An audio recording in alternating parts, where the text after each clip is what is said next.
नमस्कार, मी निशिगंधा। 21 जून 2026 या दिवशी देशभरात नीटसाठीची यूजीची फेरपरीक्षा पार पडली। याआधी 3 मे रोजी ही परीक्षा झाली होती, पण त्याच्यानंतर हा पेपर फुटला आणि ही परीक्षा रद्द करण्यात आली। या रद्द झालेल्या परीक्षेमुळे लाखो विद्यार्थी आणि पालकांमध्ये एक प्रकारचं नाराजीचं वातावरण होतं।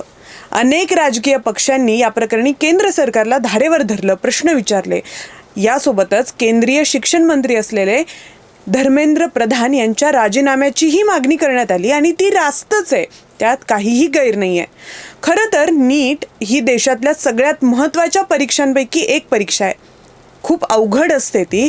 डॉक्टर होण्याचं स्वप्न उराशी बाळगून विद्यार्थी वर्षानुवर्ष या परीक्षेसाठी मेहनत घेत असतात। अशा परिस्थितीत आपण दिलेली परीक्षा रद्द होणं ही विद्यार्थ्यांसाठी आणि त्यांच्या कुटुंबियांसाठी मोठी मानसिक धक्कादायक बाब ठरते। यामुळे या प्रकरणी सरकारला प्रश्न विचारायलाच पाहिजेत आणि दोषींवर कारवाई देखील व्हायलाच पाहिजे। पण आज मी तुम्हाला नीटच्या परीक्षेदरम्यान घडलेल्या एका वेगळ्याच घटनेविषयी बोलणार आहे। ही घटना बेंगलोरमध्ये घडली आणि त्याच्यानंतर सोशल मीडियावर व्हायरल झाली। याची राजकीय वर्तुळात चांगलीच चर्चा रंगली आहे। राजकीय पक्ष एकमेकांवर आरोप प्रत्यारोप करतायत। काय आहे ती घटना जाणून घेण्यासाठी हा व्हिडिओ शेवटपर्यंत पाहत रहा। व्हिडिओच्या सुरुवातीला ती घटना कशाबद्दल आहे ते जाणून घेऊया। तर झालं असं की 21 जून रोजी रविवारी विद्यार्थ्यांची नीटची परीक्षा होती। दुपारी 2 वाजता देशभरात वेगवेगळ्या परीक्षा सेंटरवर ही परीक्षा सुरू होणार होती। या परीक्षेसाठी नियोजित सेंटरवर विद्यार्थ्यांनी वेळेवर पोहोचणंच अपेक्षित आहे, पण बेंगलोर शहरात मात्र अनेक विद्यार्थ्यांना परीक्षेसाठी ठरलेल्या सेंटरवर पोहोचायला खूप कसरत करावी लागली। जसजसा घड्याळाचा काटा पुढे सरकू लागला तसतशी बेंगलोरच्या रस्त्यावर धावपळ गोंधळ उडाला। विद्यार्थ्यांना घेऊन निघालेले पालक कशीबशी वाट काढण्याचा प्रयत्न करत होते। अशा प्रकारे काही विद्यार्थी वेळेवर सेंटरवर पोहोचले सुद्धा, पण काही विद्यार्थ्यांना मात्र उशीर झाला होता आणि त्यांना या परीक्षेसाठी प्रवेश नाकारण्यात आला। वर्षभर ज्या परीक्षेसाठी डोळ्यात प्राण घालून अभ्यास केला, मेहनत घेतली, तोच पेपर अगदी शेवटच्या क्षणी देता न आल्यानं या विद्यार्थ्यांना तिथेच रडू कोसळलं। त्यांचे व्हिडिओ समोर आले ज्यात त्यांची हतबलता स्पष्ट दिसत होती।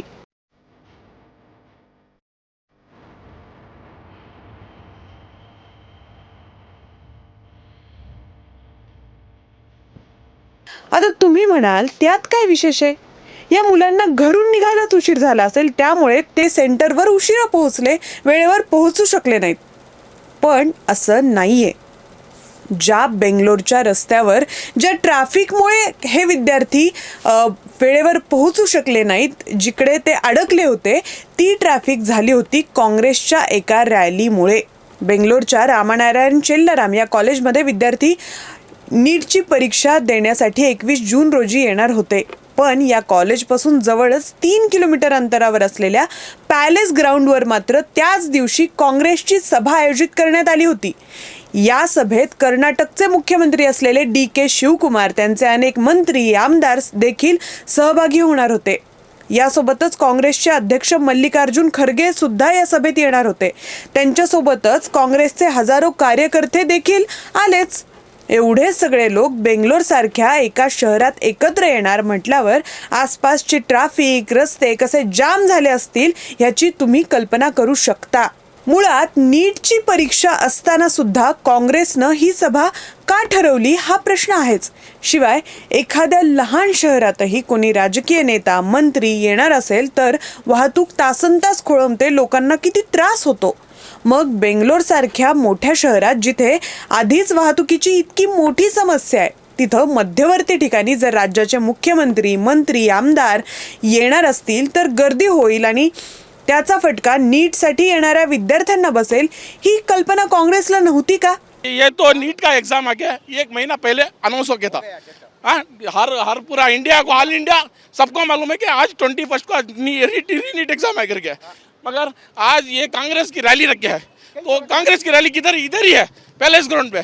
तो 3 आवर्स से इधर रोड ब्लॉक है, तो बच्चे कैसे आएंगे इधर? जाम में फंस के तीन अभी 4 आ गया, अभी और क्या क्या 4 चिल्ड्रंस को अभी एग्जाम नहीं है।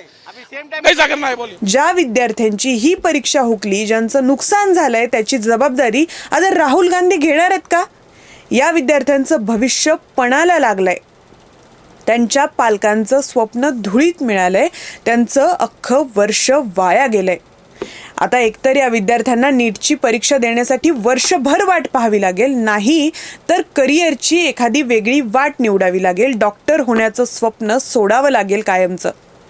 नीटचा पेपर लीक झाला होता तेव्हा राहुल गांधींनी सरकारवर टीका केली होती, पण आता काँग्रेसच्या चुकीमुळं 3-4 विद्यार्थ्यांचं आयुष्य बर्बाद होतंय, तेव्हा मात्र राहुल गांधींनी या प्रकरणावर बोलणं सोयीस्कररित्या टाळलंय.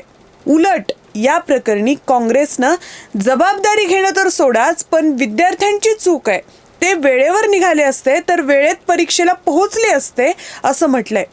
कर्नाटकचे गृहमंत्री असलेले प्रियांक खरगे काय म्हणतायत तुम्हीच पहा. जी 3 लोग ने लिखे हैं नीट बेंगलोर में. एक मागड़ी रोड से आया है, दूसरा ओल्ड पुराना हॉल टिकट लेकर आए हैं, तीसरा आरटी नगर से लेटा है. And 1 second 11 AM the gates open, 1:30 PM you are suppose to report. ही आहे देशातल्या काँग्रेसच्या नेत्यांची मानसिकता. स्वतःच्या चुकीची जबाबदारी न घेता दुसऱ्यावर आरोप करत सुटायचं. तिकडे दिल्लीत कॉक्रोच जनता पार्टीनं नीटच्या विद्यार्थ्यांसाठी देशभर आंदोलन पुकारलं होतं. ते मोठ्या जोशात धर्मेंद्र प्रधान यांचा राजीनामा मागतायत, सरकारला लक्ष करतायत आणि त्यात काही गैर नाहीये. पण जेव्हा काँग्रेसच्या रॅलीमुळे बेंगलोरमध्ये विद्यार्थ्यांची नीटची परीक्षा हुकली, त्यांना ती देता आली नाही, त्यावर मात्र कॉक्रोच जनता पार्टीचे संस्थापक असलेले अभिजित दिपके यांनी बोलणं अपेक्षित होतं. पण या प्रकरणावर प्रतिक्रिया देतानाही दिपके यांनी काँग्रेस हा एक शब्दही न उच्चारता यातही केंद्र सरकार आणि मोदींचीच कशी चूक आहे अशी प्रतिक्रिया दिली आहे. काय म्हणाले दिपके तुम्हीच पहा. भारतीय जनता पार्टी आरोप लगा रही है कि कांग्रेस पार्टी की रैली या कार्यक्रम की वजह से तमाम छात्र जो हैं वो रोने लगे, समय से अपने एग्जाम सेंटर पर नहीं पहुंच पाए. सरकार किसकी है? सरकार किसकी? नीट एग्जाम कौन ले रहा है? केंद्र सरकार ले दोगे? कांग्रेस की रैली या कार्यक्रम. अरे यार, सरकार किसकी है? आप लोग क्यों दूसरों को टारगेट? सरकार किसकी है मुझे बताइए. ऐकलं? दिपकेंची ही प्रतिक्रिया ऐकून मला त्यांना असा प्रश्न विचारावा वाटतोय की ज्या मोदींवर तुम्ही आरोप करताय त्यांनी याच नीटच्या परीक्षेसाठी काय केलं माहितीये? सगळे विद्यार्थी आपापल्या सेंटरवर वेळेत पोहोचावे, वाहतूक खोळंबू नये म्हणून मोदींनी दिल्लीच्या विमानतळावर 45 मिनिटं वाट पाहिली. जर देशाचे पंतप्रधान सुद्धा विद्यार्थ्यांसाठी 45 मिनिटं वाट पाहू शकतात, तर काँग्रेसला आपल्या सभेची तारीख पुढे ढकलता येत नव्हती? तारीख पुढे ढकलणं सोडाच, पण वेळ तरी बदलता येत नव्हती का? या सगळ्या प्रकरणातून एक महत्त्वाचा प्रश्न पुढे येतो. विद्यार्थ्यांच्या आयुष्यातल्या अत्यंत महत्त्वाच्या परीक्षा असताना केंद्र सरकार, राज्य सरकार, स्थानिक प्रशासन, पोलीस, परीक्षा यंत्रणा आणि राजकीय पक्ष या सगळ्यांनी अधिक जबाबदारीनं वागायला नको का? कारण शेवटी कोणत्याही राजकीय वादापेक्षा विद्यार्थ्यांचं शिक्षण, त्यांचं भविष्य, त्यांची स्वप्न यांनाच अधिक प्राधान्य मिळायला हवं, महत्त्व मिळायला हवं.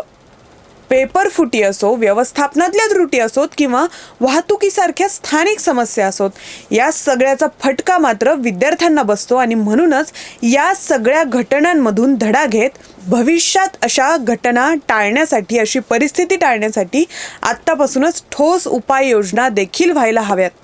तुम्हाला याविषयी काय वाटतं मला कमेंटमध्ये नक्की सांगा.